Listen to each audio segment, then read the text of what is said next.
They've been at this for what, 2 weeks? Yeah, and all of those emotions too. They've been deliberating since Saturday, and what I think in a very lofty case like this, they deliberated, I felt, quickly to get the sentencing in that amount of time. The only day that they were off was this past Friday.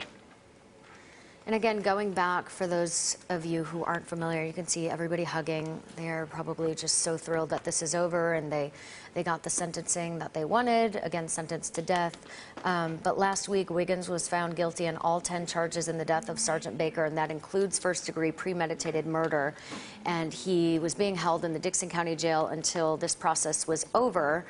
That's Ray Crouch right there, too. I don't mean to interrupt you. No, you're That's fine. the Attorney General there, the District Attorney General there, Ray Crouch. He was hugging Lisa Baker. I mean, this has been years of investigative work to lead to this, moment. Yes, all of the details of this case. But it wasn't incredibly difficult to prove that Stephen Wiggins was in fact guilty of the murder, because we had body cam footage, and that was played for the jurors. Understandably horrifying to watch, but it's pretty damning evidence. And you just saw a clip, I don't know if you caught that moment, Lisa Baker walking out of the side door. She looked back, she made eye contact with our camera and just gave a quick smile.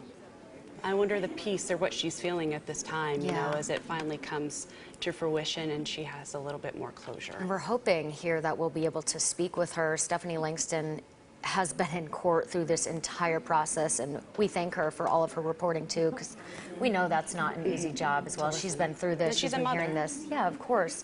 Doesn't make it any easier, but we're hoping that she will be able to speak. That's Stephen Wiggins' mother right there as well. So a lot of family members, and this isn't easy for anybody.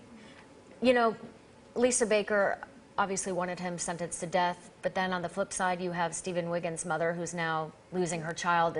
It's not a happy moment for anybody here. We never want to see this happen. I think everybody wishes it never happened back in 2018, and here we are. Finally, some closure. But like I was saying, Stephanie Langston, I'm really hoping that she will be able to speak with Lisa on camera for us, and we're told that we're going to get Stephanie here to speak with us a little bit more in just a little bit. We're waiting. She's understandably very busy right now, but hopefully she can give us a better idea of more of the emotion in the courtroom. Former sheriff standing right there too, and he was saying, we spoke to him a couple days ago, and he said that he was going to be at the courtroom. It didn't matter if this took 20, 30, 40 years, if he had to be wheeled in. He remembers the emotional time and what happened during that time in the search, and he was going to be here to see this come to an end, and he is there today.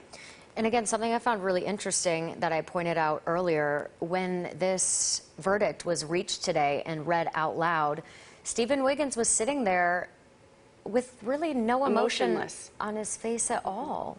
And we've seen that throughout this entire process, and you just wonder what's going through his head.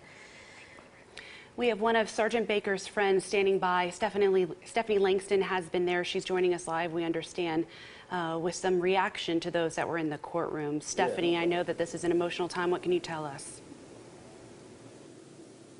Obviously very emotional. Jonathan said he'll just chat for just 1 second here, so I wanted to grab him very quickly. He's been here every single day. One of Sergeant Daniel Baker's best friends. Actually, he was the best man in your wedding, isn't that correct? I know that you're a former law enforcement officer, and this was something that all law enforcement officers really were watching. And how important was it that he got the death penalty in this case? Well, we're setting a precedent with Daniel. It's hard. I mean, I've just really tried to focus this week, and I think that the prosecution showed the jury that when you kill someone, especially a law enforcement officer that's just trying to help and be helpful, that there are consequences that lead to death. And although him and Daniel couldn't have that fight in the streets, we fought in the courtroom, and I think that justice will be done. I noticed you stood up and you watched as they handcuffed Wiggins, and I know they were using Sergeant Baker's handcuffs on him. Can you talk a little bit about that moment? You stood up and you got in the right position so you could see that. Is this a day you've been waiting for years? Yeah, and I mean, Daniel didn't get him that day, but he got him today. And those are Daniel's handcuffs, and they're going to go on him, and he's going to get in car 500, and he's going to take a ride to Riverbend where he'll spend the rest of his days. And so I wanted to see those handcuffs put on him one last time. So we're happy with that. I know this is just still another step. Where do you guys go from here? I know you have a lot of emotions at the moment. Is this a celebration for the moment? Do you get to hang out with Lisa? How is she feeling? Sure. So, I mean, any loss of life is tragic, and we understand, like we said before, the magnitude of the situation, and we know that there's another loss of life here. I don't know that it's celebratory, but it's definitely something to make a point to share with others that the magnitude of what happens when you take someone's life, especially a law enforcement officer. I think we need rest. I think we all need to take a deep breath because we have Castro Miles and then possibly a federal case with Wiggins, and so I'll assume there's going to be appellate action too. So we just got to rest up and be ready for the next round. Thank you so much, Jonathan. I appreciate it. Where do we? Stephanie, can you hear us? Are you still there? I don't know if we Yes. still Hey, Steph.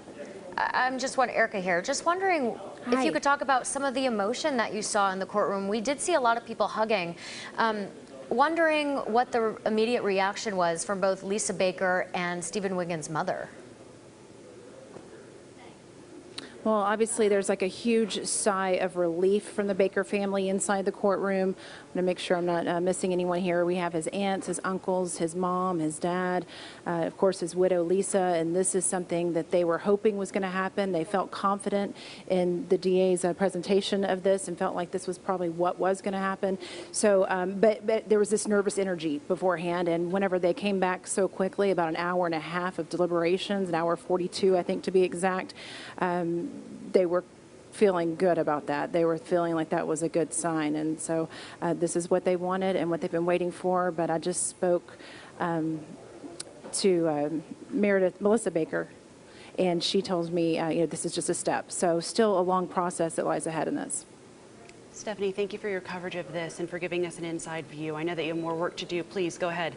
But we want to thank you and everyone else, too, that has been there throughout this process, bringing us a look inside of a historic case for Dixon County. Such a high-profile murder case. Okay, we're going to toss to break. We're going to see right after that for more news 2 at 4. Stay with us.